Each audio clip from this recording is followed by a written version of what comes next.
Let's go. It's your back, they keep passing. It they bring out the best thing. I they feel your recipe. Make you give me that recipe. Fine, fine. Yeah, you fine. You so divine. I they feel you die. What's up, people? We got a new episode of Awesome Entertainment. Alright, I'm Joel Awesome. We're talking about this video John Can't Be posted. It says a director who tricked Netflix out of $11 million gets convicted. Damn. Sound like he didn't trick him very well, because let's just watch it. Picks up a video camera for the first time.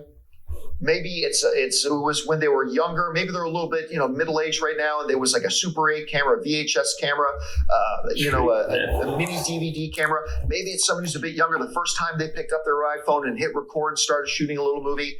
It is every young kid's dream who has fantasies about becoming a filmmaker to someday swindle Netflix out of $11 million. Ain't that right? It's every kid's dream, man. Yes. Every kid's dream. Fleece Netflix for $11 million. And director Carl Erik Rinsch, he fulfilled that dream. He went out there and he scammed Netflix out of $11 million. At least according to the reports. It's not he guilty though. It didn't work. That we've been talking about this a little bit, that the trial had started for Carl Rinsch, who Netflix says he took $11 million, never delivered the show he said he was going to deliver for it. Oh, and by the way, with the $11 million we gave him, he bought himself a $700,000, I believe it was a Lamborghini. It might have been a different sport. Hey. He bought himself a $700,000. John. As one does. It cost the ball, dog. And he spent about $300,000 on a watch. And then... Wait a minute. They give you $11 million. You spend $700,000 on a Lambo, $300,000 on a watch. Two items, you out $1 million already. Boyko's favorites. He That's spent crazy. over $600,000 on mattresses. Yeah, mattresses. Mattresses? $600,000. That's what he did with the money. Wasn't the Diddy going The on? trial is over. And director Carl Rinsch has been $600K on mattresses. Embezzling $11 million. Now, how much he spent on from prostitutes? Netflix. The folks over Probably the rest. Carl Rinsch was convicted Thursday on charges of defrauding Netflix out of $11 million during the production of the never-completed sci-fi series White Horse. Rinsch faces the threat of many years in prison when he is sentenced on charges of wire fraud, money laundering, and making illegal transactions. His sentencing is scheduled for April 17th. Wait, can you read the next? Oh, yeah. This is amazing. The director, 48 years old, took the stand in his own defense on Tuesday, chalking up the dispute to a misunderstanding. He has maintained that he completed principal photography on the first season of the show and needed the money, this extra $11 million, for pre-production on season 2. But here's the kicker, Rob. He said, no, misunderstanding. I did complete season 1, and I got the $11 million to start pre-production on season 2. Except this, Netflix never ordered a second season. And has said that the first was far from complete. Come on, in closing bro. arguments on Wednesday, prosecutor... If you gonna lie, tell a good lie, man. Talking about the second season, I would have said, "Hey, yo, look, I thought that was director money. I thought that was my cut." It's argued that Rinsch had deliberately concealed his motives for obtaining I thought he was going to just say that was my paycheck. Spending spree, and that to believe otherwise would require ignoring all the evidence and facts. No, you don't understand. I needed the money so I could start pre-production on season 2. That's great. We never greenlit season 2. That's what you call an habitual liar. What are you talking about? That's one who just lies out their ass all the all that time. money out of your bank account. They probably been stealing money from motherfuckers for years. We just got married 6 months ago. What are you talking about? The audacity of this guy. You know what? Here's the thing. If I'm being honest, the audacity of this guy, I kind of respect it. Look, man, and you know what? He's right. It was what I've learned in life. The people with the audacity go the furthest for some reason. The people who just just cross lines all the time that they don't need to be crossing, and everybody who's like, should I do this? Should I do that? Everybody who holds back don't make it there. The swindlers, the cheaters, the liars, and the people who put it all out there and just like, yo, who has the audacity to do something like that? They always get there for some horrible reason. But yeah, somebody who would just take your money and act like, yo, I'm spending on something else, and you were supposed to make season 1, and you like, this was season 2. That's how you know they're habitual lying, man. You know this motherfucker been lying out their ass for years. They start believing they shit. So many dumb motherfuckers don't believe they bullshit that, you know, that they just like, they keep going till they start telling dumb lies that you like, yeah, that don't make no sense. The issue is people second guess themselves. When you hear some shit that don't make no sense, just understand they lying to you. that's a technique I've learned, dealing with a lot of lies. They start telling a story that don't make no damn sense and admire it just a little bit. Info missing or somebody's bullshit. We asked this question before. In what world did he think he was going to get away with this? He probably been getting away with it. Go ahead.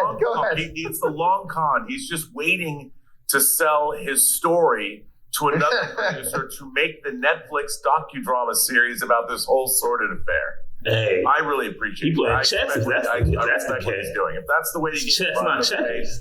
I'm willing to embezzle however many millions of dollars I have to get this catch a bunch of felonies, do a documentary about your documentary that you didn't do. It's got to be better than you made a movie with ninjas or Ronins, whatever the hell you made it. It wasn't very good. 47 Ronin. Yeah, well, now his next project is going to be a Netflix docuseries on how to make the best toilet water wine. Because apparently he's been spending several years in jail. That man said toilet water wine. In seriousness, we laugh at this, but listen, a guy's about to lose his life. At least many years of his life. Wait, he ain't losing his life, okay? He got a life. He's just behind bars, okay? He's losing his freedom. Look at this. But I mean, what lesson we learned here? He represented himself after stealing $11 million. After this off, you know what I mean? I don't believe for a second he's the first guy to do it, or he's the only one getting away with it. But I don't know. What's your kind of takeaway from this whole situation, especially now that he's been found guilty? Guys, we want to take a second and think of. Look, man, you embezzling money, $11 million. And you go to court and defend yourself? Now, as somebody who went to court, defended themselves and won, you know what I mean? I'm proud of you. But, it was a minor traffic incident. We talking about $11 million. I don't know about it. I ought to get a lawyer for that one. A little traffic ticket, I went to court and handled it like a boss. That's a traffic violation. $11 million? Understood. Let me get at least some. I'm gonna at least get some advice. Involved in a project where you have to deliver something at the end of the day, it's probably not a good thing to take that money to make the project and not spend it on the project, because at the end of that road, somebody's going to expect you to deliver. Yeah, he's been doing this shit. He probably spent $1 million on the project, keep $10 million on himself every time. Money where people didn't know. That there was no paper trail. There was no no one's going to come after me and go, okay, where's the show we were working on with you? The show? I don't know. We spent $11 million. What's the TV show? Did you not think that he was going to get found out? I mean, it doesn't make any sense to me. It's like, dude, or better yet, why embezzle all the $11 million? What you really should do, and what people have been doing for time immemorial, is get $11 million, but then make the show for $5 and pocket the remaining. That's what I thought he was going to do. I was just getting ready to ask you, and I'm not being facetious. We all scratched our heads and scoffed at Netflix signing over $200-something million to the Russo brothers to make Electric State. Mm-hmm. To which all of us look at that movie and say, I don't see $200+ million here. I never watched that movie, but why the fuck would I spend $200 million? I'm not trying to be. I'm honestly asking. I'm spending $5 million. I'm keeping the rest. Did the Russo brothers actually make that? No actors in this. Maybe 130 and just kind of slip the other 7? Look, y'all give me 20. I'll do the whole movie with shadow puppets. I do the whole movie with shadow puppets, and I'm pocketing the money, talking about what you want. This is what you got. That's $12 million worth of work right there. Wondering how common something like this thing would be. It's a lot. I mean, that's how a lot of contractors make their money. And it's valid.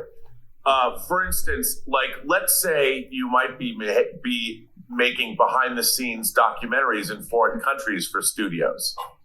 Now you charge them for equipment rental. You charge them, but what you do is you go buy the cameras that you're going to use, and they might cost, say, $5,000 each. But then the studio is paying for the rental of those cameras. So you own the cameras, and then you might charge them $30,000 per camera in rental fees. Now, that isn't embezzling. It's smart. That's just par for the course. If a studio makes a movie, they don't own the cameras for the most part. Like Warner Brothers doesn't have its own camera department that they Why cameras from. They go rent camera equipment from Panavision. Why? That doesn't make any fucking sense. If all you do is use cameras all day. They're renting the same cameras out. And you have billions. Over and over. $1 billion companies. No, that's what they're paying for. Now, if I ran a studio, I'd build my own camera department and own everything. That's kind of what Peter Jackson did when he was making Lord of the Rings. He goes and he builds himself Park Road Post, which has one of the greatest post-production facilities in the world. And then he uses studio money to do it, and then he rents that facility back to the studios. Genius. You know what that's kind of like? But this is the thing. Like, I think this is what happened. The dude's been doing this. You don't just do this shit. This ain't your first time. This ain't your first rodeo. The issue is you had $11 million. You probably spent too much on accident. There was a fee. There was a charge. You went over $2-3 million somewhere you miscalculated. Now you didn't get the show done. But that's kind of like, and you can't bullshit. So now Netflix like, what is? It's kind of like having a president of the United States who owns some properties, and then when there are some official government things going on, he makes them hosted at his own facilities, and then charges the government to pay him for renting those facilities. Well, no conflict of interest there, but you're right. I think they do in the filmmaking world. I think that's exactly right. Like you're going to charge these exorbitant Fleece Kings over here, Finesse Kings. Rent them from yourself and get Netflix to pay for it. But by the way, that is good business. I don't have a problem with that at all, because that's why, it costs money and upkeep to have equipment and stuff. The studios aren't in the business of buying their own. I mean, cameras. It's kind of like a gym membership. You paying every month, even though the squat rack don't really go nowhere. They got to maintain it. Sometimes parts of it break. They got to get a new piece. Sometimes the one in the corner breaks, so they got to replace that one. So they're charging you monthly, even though the equipment is there. If we don't spend the money, then we made the money, and if some shit break, then we actually fix it. It's not really bad business, but charge and make as much money as they do. Same with IMAX cameras or Aeroflex, more suitable for big business. It's just you can get into that business and deal to yourself. And if you're fucked his money up, that's all he did. He spent too much. If you own a hotel and you want to make it your de facto foreign dignitaries events place, I don't have a problem with that as long as you're paying fair market value. It's okay, but if you're charging 3 and 4 times, if you're that I find unethical. But I don't have a problem if you're the president of a country, say, and you own a hotel, that you want to make sure that your hotel is paying back your business. It's maintenance. I don't find that corruptible, or I don't find that it's corruptible if you charge the government 4 times what you should be. That's where it gets bad. I don't know, man. Personally profiting from government. Well, you're not. You're the corporation that you're a part of, or whatever. Or that you own is. Either way, I'm not going to go down that rabbit hole. It's getting sticky, Rob. Getting sticky. If your hotel, I'm not. No. My company might be making officials should put themselves in a position where they personally profit That's some shit from government funding. That should never be allowed. Anyway, that aside. I'm just saying it's a nebulous area. Question is for you guys. What do you think about this? The guy who... I mean, you didn't really finesse if you got convicted, dog. And if you finna go to jail, oof, that's a rough one. You should have just made the show, man. You know what I'm saying? Too much greed, man. 11 million. You could have took 1 million. You know what you could do with $1 million? Take 1 million, put it in your pocket. Make the show for 10 million, 9.5 million, whatever. You could have got away with that, but bruh, you know what I'm saying? Greed to get us off, man. Greed to get us off. All right, hit like, hit share, hit subscribe. I'm out. Don't play with my patience, man. They gone with the flow when they tryna fake it. That's not the way I roll. That's not the combination. You start off with the dough before you start the conversation. No one start the salutations, man. Don't play with me. I'm coming from a place they would hate to be. I'm going through a phase you would hate to see. They say this life's a trip. Ain't no telling where it's taking me. When you on the edge and you make your next move, better be your best. Before you throw it to the depths, better reinvest. Man, I count every moment and count every step, so I know I'm blessed. Now